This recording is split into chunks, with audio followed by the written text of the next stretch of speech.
Hi there, guess where I am today? I'm here in Assembly Row.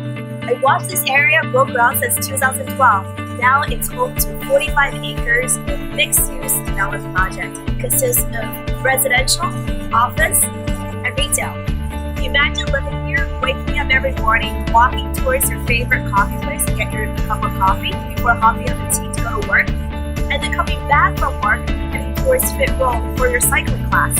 Oh wait, forgot your sneakers? Don't worry, there's more than 40 retail stores to choose from.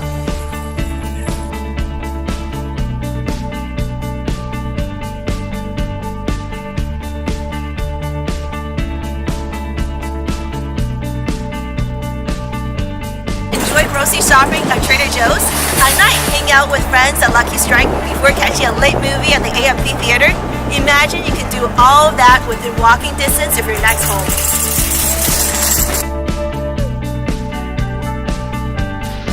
Currently, the only condominium opportunity for home ownership is right here.